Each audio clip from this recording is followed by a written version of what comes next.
like this. I'm the division director for the Division of Computer Network Systems. So let me get my notes up here. I'd like to continue welcoming you to this workshop. Thanks for coming to this meeting. We have performers here, we have potential users here. This is a great group of people. These kind of meetings are important because they're ways to connect the infrastructure designers with the potential users of it. And this is the kind of a set of meetings we want to use to ensure that this infrastructure is strong. Both teams we funded, the Chameleon and the Cloud Lamp teams, they're both very strong. They're somewhat different backgrounds. We like the fact they have somewhat different backgrounds, so they're bringing in a different set of skills.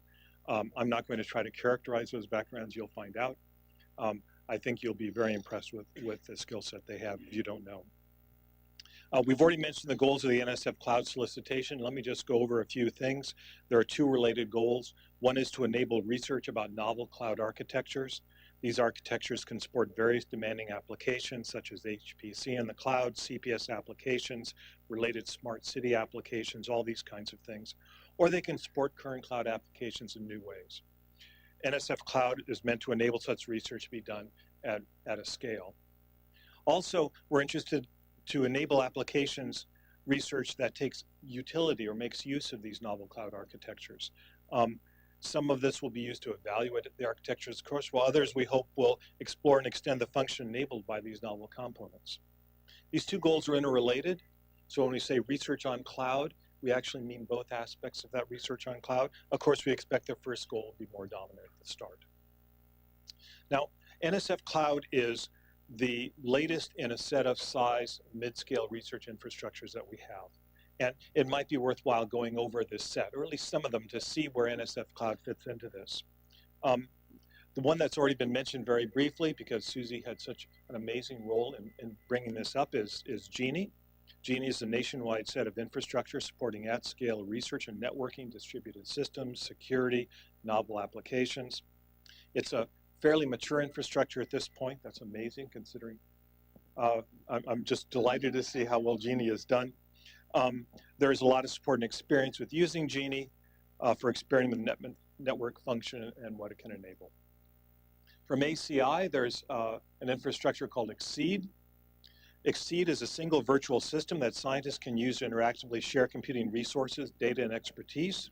People around the world use these resources and services. There are things like supercomputers, collections of data, and new tools to make advances in their scientific domain. Like Genie, Exceed is well established and widely used. It's a place to go for computation. From CNS, we also have an infrastructure project called Probe. I don't know if you know about that one.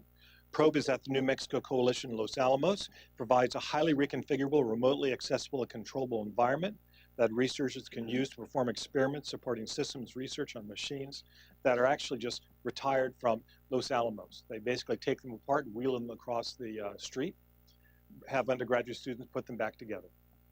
This is wonderful stuff. It allows hands-on operation of these very large computing resources. You have complete control of the hardware while running experiments. You can inject both hardware and software failures. Indeed, if you want to melt down a machine by overrunning it, you can talk with them. They may let you do that if that's what you want to do. So Probe is now 4 years old, and it's just this last year seen a real jump in its use. So that's another infrastructure that you can see. Now, NSFCloud brings in a new platform for at-scale networking and systems research. It isn't meant to replace the commercial clouds or provide access to many cores for domain scientists. It does provide a platform to try out your ideas in cloud and the technology surrounding cloud. So as you're looking for what your research is, look at the various pieces. I think, Robert, you've probably used all of the 4 infrastructure, I believe. So you can always talk to Robert. He can tell you the strengths and weaknesses. Now, of course, research infrastructure is only useful if there's research that uses it. That's a truism, right? And of course, we know that research requires research funding. That's just a nature of the beast. And so I would like to encourage you to submit your research ideas that will use NSFCloud to NSF programs. The programs we have in this right now, well, the 2 obvious ones are my division's core programs, NETS and CSR, Networking Research, Computer Systems Research. But that's not all. There are other programs that actually will fit into this quite well. We have our CPS program, our XPS, CPS Cyber Physical Systems, XPS Extensible and Scalable Systems. Big data fits into this. SATC fits into this, secure and trustworthy cyberspace. Do look at these. This is how we are right now expecting to be supporting the research that will build on top of this infrastructure. We have scattered around here lots of program officers. Susie went around and introduced them. I can point out that Darlene and Brian are both of NETS. Chaitan is a big data person. Anita is from ACI. Wei Song is a CSR person. Wei Song's in the back over there. Do we have, and you're also an XPS. Do we have anyone from XPS here?